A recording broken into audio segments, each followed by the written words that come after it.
Gérard Depardieu et ses déclarations qui ont fait beaucoup de bruit. On va s'intéresser à la façon dont les médias ont traité cette affaire. C'était vraiment l'événement du week-end. On a le sentiment qu'il y avait quasiment que ça dans l'actualité du jour. Enquête signée Jean-Baptiste Berchès et Guillaume Descamps.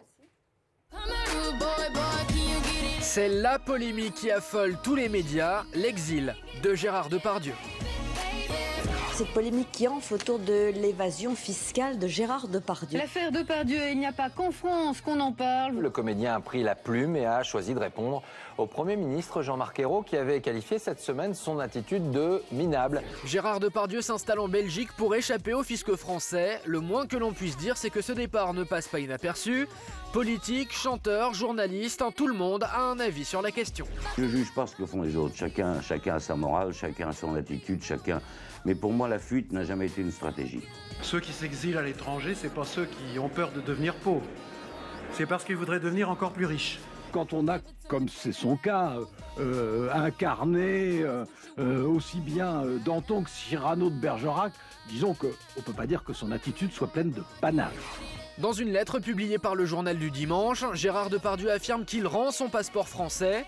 Depuis, l'affaire ne cesse de faire les gros titres de la presse. Obélix fait la une de toutes les radios et les télés. Retour sur cet emballement médiatique qui n'a pas fini de faire jaser.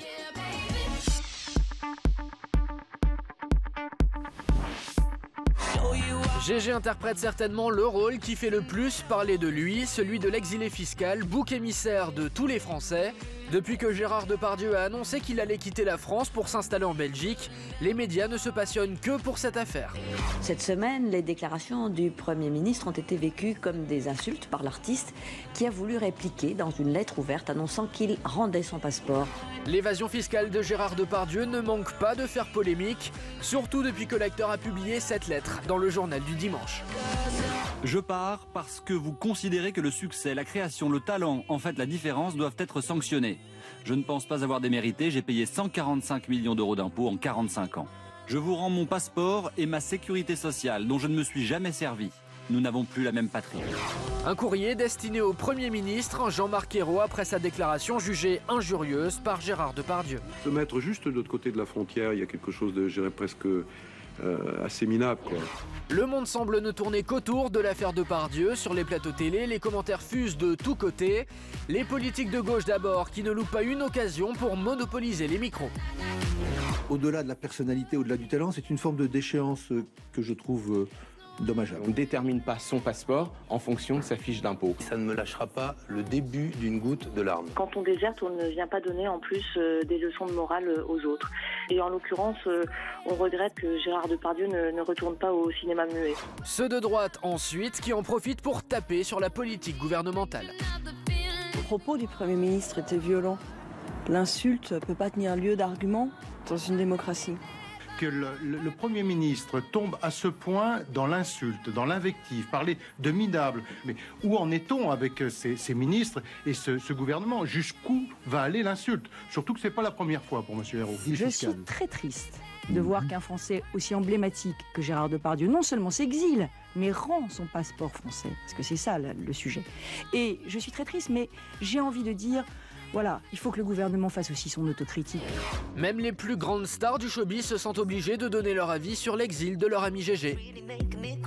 Tout ce que je fais, c'est ici que je le fais. C'est à ce pays que je le dois.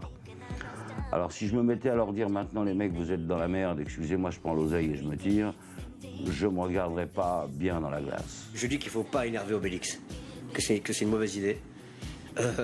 Il est libre de faire ce qu'il veut. Vous seriez parti, vous, à l'étranger? Ah non, moi, Madame Claire, on a tellement galéré pour arriver en France qu'on partira jamais, Claire. Si vous me demandez si je ferais la même chose, je vous dirais non. Mon pays est en difficulté. On ne quitte pas le bateau.